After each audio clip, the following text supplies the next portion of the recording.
ಇದು by election big breaking news. ಯಾರು ಗೆಲ್ತಾರೆ ಯಾರು ಸೋಲ್ತಾರೆ ಅನ್ನುವಂತಹ ಲೆಕ್ಕಾಚಾರಗಳು ಆರಂಭ ಆಗಿದ್ದಾವೆ.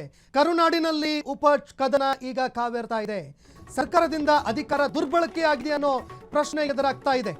ಸರ್ಕಾರ ಅಧಿಕಾರ ದುರ್ಬಳಕೆ ಮಾಡಿಕೊಂಡಿದೆಯಾ ಅನ್ನುವಂತಹ ಪ್ರಶ್ನೆ ಎದುರಾಗ್ತಾ ಇದೆ. ಬೈ ಎಲೆಕ್ಷನ್ಗಾಗಿ ವರ್ಗಾವಣೆ ದಂಧೆ ನಡೀತಾ ಇದೆಯಾ? ಅನುಕೂಲಕ್ಕಾಗಿ ಅಧಿಕಾರಿಗಳನ್ನ ವರ್ಗಾವಣೆ ಮಾಡ್ತಾ ಇದ್ದ.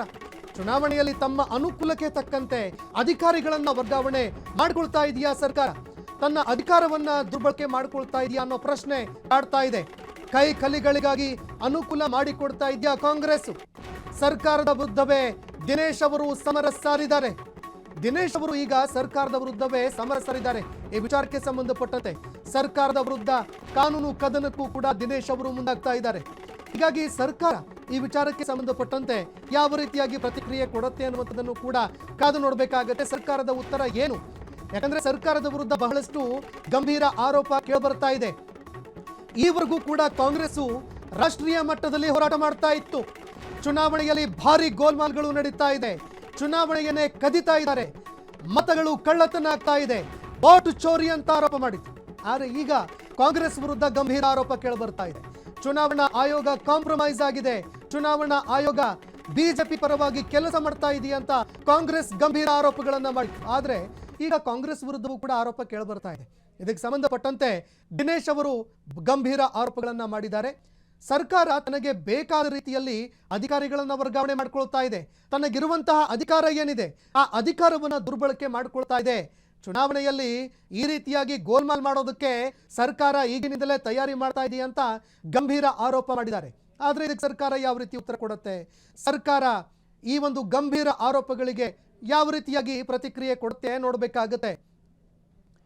ಇನ್ನು ಸರ್ಕಾರದಿಂದಲೇ ನಿಯಮಗಳನ್ನ ಗಾಳಿಗೆ ತೂರಲಾಗಿದೆಯಾ? ಸಿಎಂ ಆಪ್ತ ಮಂತ್ರಿ ವಿರುದ್ಧವೇ ಬಾಂಬ್ ಸಿಡಿಸಿದ್ದಾರೆ.